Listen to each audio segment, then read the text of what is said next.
दोस्तों, कहते हैं कि जिनके हौसले बुलंद होते हैं उनको कोई भी नहीं हरा सकता, यहाँ तक कि मौत भी नहीं। आज मैं आपको ऐसी ही दुर्घटना के बारे में बताऊंगा जो एंडीज की बर्फीली पहाड़ियों में हुई थी, जिसमें जिंदा बचे लोगों को 72 दिनों तक बिना खाने पीने रहना पड़ा था और घायल साथियों को अपने सामने ही तड़प तड़प कर मरते देखा था, और यहाँ तक कि जिंदा रहने के लिए अपने साथियों की लाशों को ही खाना पड़ा था।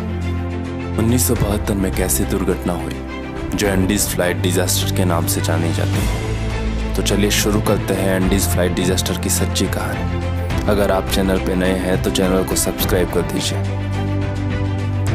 ये दर्दनाक हादसा 13 अक्टूबर 1972 को हुआ और इसका शिकार हुई उरुग्वे की ओवल क्रिश्चियन क्लब की रग्बी टीम। उस टीम में नैंडो और रॉबर्टो नाम के 2 खिलाड़ी थे। नैंडो के साथ उनकी माँ और बहन भी थी। दरअसल ये टीम चिली के सैंटियागो में मैच खेलने जा रही थी। उरुग्वे एयरफोर्स का प्लेन टीम के खिलाड़ियों और अधिकारियों के साथ उनके परिवार और फ्रेंड्स को लेकर एंडीज पर्वत के ऊपर से गुजर रहा था। प्लेन में कुछ 45 लोग सवार थे। उड़ान भरने के कुछ देर बाद ही मौसम खराब होने लगा था। एंडीज के सफ़ेद बर्फीले पहाड़ में पायलट को कुछ भी नजर नहीं आ रहा था।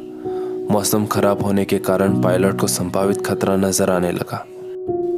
करीब 14,000 फीट की ऊंचाई पर पायलट अपनी पोजीशन ठीक तरीके से जज नहीं कर सका और एक ही पल में प्लेन एंडीज पर्वत की चोटी से टकरा गया। जो प्लेन कुछ पल पहले हवा से बातें कर रहा था वो अब चलने लगा था। 12 लोगों की मौके पर ही मौत हो गई। बाकी लोगों में कुछ बेहोश हो गए और कुछ पूरी तरह से घायल। प्लेन के 2 पायलट में से एक अभी जिंदा थे। उसने बाकी लोगों को दिलासा दिलाया कि अगले दिन उसको बचाने के लिए हेलीकॉप्टर आ जाएंगे। उन्हें जैसे तैसे करके एक रात वो टूटे प्लेन में ही गुजारनी होगी। नैंडो की माँ की मौत भी उसी दिन हो गई थी, मगर बहन अभी भी बेहोश थी। बड़ी मुश्किल से उन लोगों ने बर्फीली ठंड में रात बिताई। अगले दिन वो सोच रहे थे कि उन्हें कोई ना कोई तो बचा ही लेगा, लेकिन वो पूरा दिन इंतजार करते रहे, लेकिन कोई उन्हें बचाने नहीं आया। प्लेन के अंदर थोड़ा बहुत खाना था, वो भी लोगों ने खा लिया था। उनके पास पीने का पानी भी नहीं था। बर्फ को धूप में रख के उन्होंने मुश्किल से पीने के पानी का इंतजाम किया था। इसी तरह पूरा दिन बीत गया, लेकिन उन्हें कोई बचाने नहीं आया।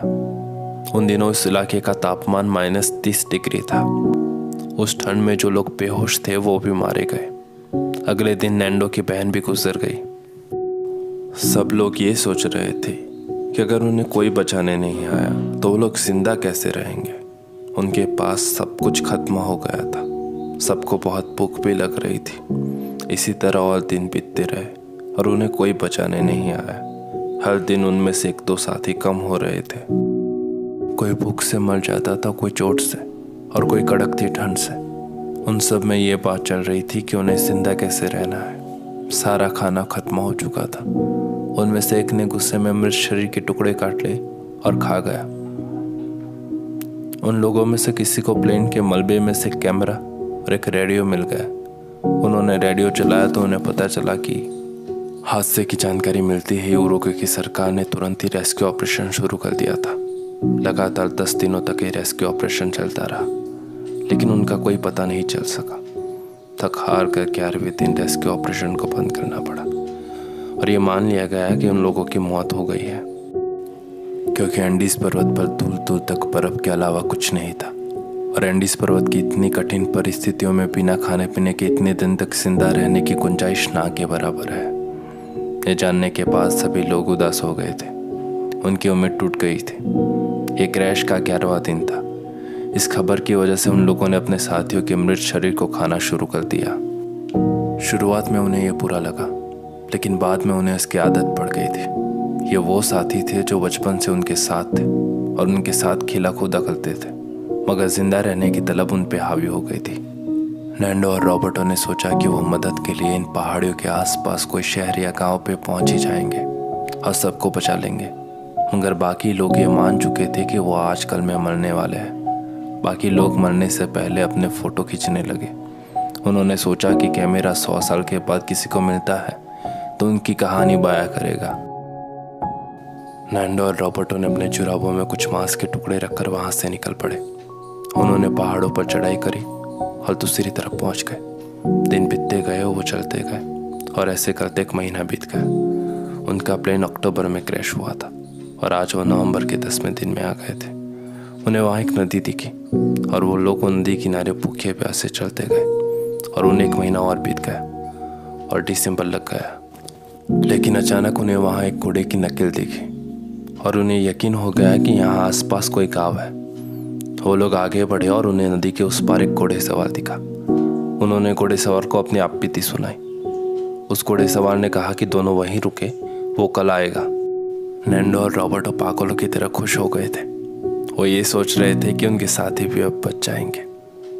उस इंसान ने अगले दिन चिली की सेना को खबर कर दी। चिली की सेना ने फौरन उन्हें बचाने के लिए 3 हेलीकॉप्टर भेज दिए।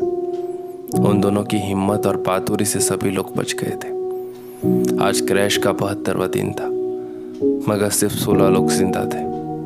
इस खबर के पता चलते ही दुनिया भर के मीडिया में हंगामा मच गया और वो लोग वहां पहुंच गए। दुनिया भर में मान लिया गया था कि प्लेन क्रैश में सभी यात्री मारे गए हैं और उनमें से कोई नहीं बच पाया। मीडिया के लोगों ने उनसे पूछा कि वो लोग जिंदा कैसे रहे, तो उन्होंने वो बताने से इनकार कर दिया था। मगर वक्त चलते सबको मालूम चल गया था कि उन्हें जिंदा रहने के लिए अपने ही साथियों को खाना पड़ा था। आज नैंडो, रॉबर्टो और उनके साथी जिंदा है और अक्सर उस जगह जाते हैं और अपनी यादें ताज़ा करते हैं। दुनिया भर की टीवी चैनलों पर उनकी कहानी सुनाई जा चुकी है।